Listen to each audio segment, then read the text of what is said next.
কালকে অনেকে বলছিলেন যে ইরান কি করে মানে শুধুমাত্র S-300 বা S-400 এয়ার ডিফেন্স সিস্টেম নয়, তারা মানে এক্সাম্পল যে ভারতের ক্ষেত্রে ভারত শুধুমাত্র S-400 নয়, তার সাথে তিনটে শিল্ড ছিল। S-400 ছিল আউটার লং রেঞ্জ শিল্ড, তারপর মিড রেঞ্জ, তারপর শর্ট রেঞ্জ শিল্ড থাকে, কিন্তু তিনটে লেয়ারে ভাঙা হয়।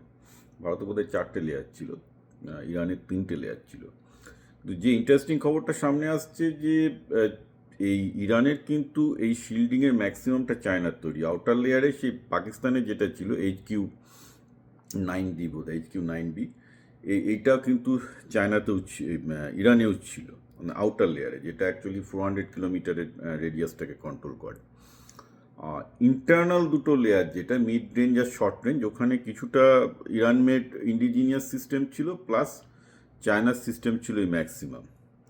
তো ওই ইরানের এই যুদ্ধে মোস্ট লাইকলি, এবং পাকিস্তানের সাথে যুদ্ধও দেখেছেন যে পাকিস্তানের HQ-9B যেমন ভারতের কোনো মিসাইল ব্রহ্মোস ঠেকাতে পারেনি। তো দেখা যাচ্ছে যে চায়নার এয়ার ডিফেন্স সিস্টেম HQ-9B ইরানের ক্ষেত্রেও কিন্তু ব্যর্থ হয়েছে, এবং সম্ভবত একইভাবে যেভাবে ভারত HQ-কে মানে চাইনিজ সিস্টেমকে ফুল করেছিল, সেটা কিছুই না, সেটা বেসিক্যালি ওই ইলেকট্রনিক্স স্পুফিং করে। দেখা যাচ্ছে যে ইউএসও একই কায়দাতে, এবং ইউএসএতে স্পুফিং করার জন্য স্পেশাল একটা ড্রোন আছে, আমি ড্রোনটার নামটা ভুলে গেলাম, এবং ড্রোনটার ছবি আমি দেখছিলাম, ওটা জাস্ট স্পুফিং ড্রোন। মানে বেসিক্যালি এগুলো একটা মানে $35,000 স্পুফিং ড্রোন, যেগুলো ছেড়ে দেওয়া হয়েছিল শুধুমাত্র দেখাতে যে এরকমভাবে একটা F-16 বা F-22, মানে বিভিন্ন রকম ইলেকট্রনিক সিগনেচার ওটাতে ক্রিয়েট করা যায়, তো জাস্ট ফুল করার জন্য আর কি। তো দেখা যাচ্ছে যে চাইনিজ সিস্টেমটা যেটা HQ-9B, এটা পাকিস্তানের ক্ষেত্রে এবং ইরানের ক্ষেত্রেও দুটোদেরই ছিল, দুটো ক্ষেত্রেই দেখা যাচ্ছে very vulnerable to spoofing, electronic spoofing. তো এটা ডেফিনেটলি একটা চায়নার জন্য ব্যাড অ্যাডভার্টাইজমেন্ট।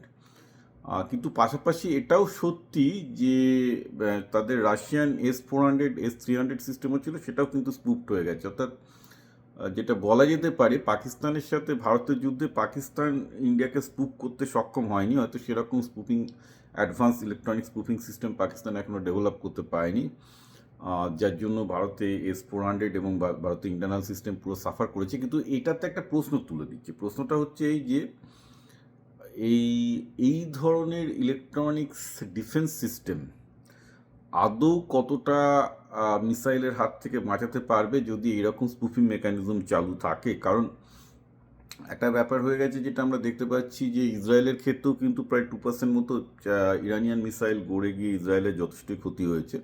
যদিও ইসরায়েল ইজ রেজিলিয়েন্ট, তারা চায় যে ইরানের সাথে একটা হেস্তনেস্ত হোক।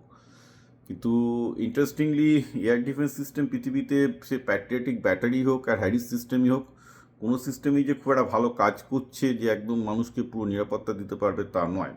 এখন ভারতের অনেক লোক উল্লাস করেছে যে তারা পাকিস্তানের বিরুদ্ধে পুরোপুরি খুব ভালো ডিফেন্ড করেছে, এটা কোনো সন্দেহ নেই। কিন্তু পাকিস্তানের জায়গায় অন্য কেউ যদি অ্যাটাক করতো তাহলে কী হতো বলা যায় না, কারণ obviously Pakistan is not a very good enemy either. তো এখানে একটা ব্যাপার ভেবে দেখার আছে যে যতগুলো এয়ার ডিফেন্স সিস্টেম আছে, সেটা রাশিয়ান হোক বা আমেরিকান হোক, কোনোটাই যে খুব একটা ভালো কাজ করছে তা কিন্তু নয়।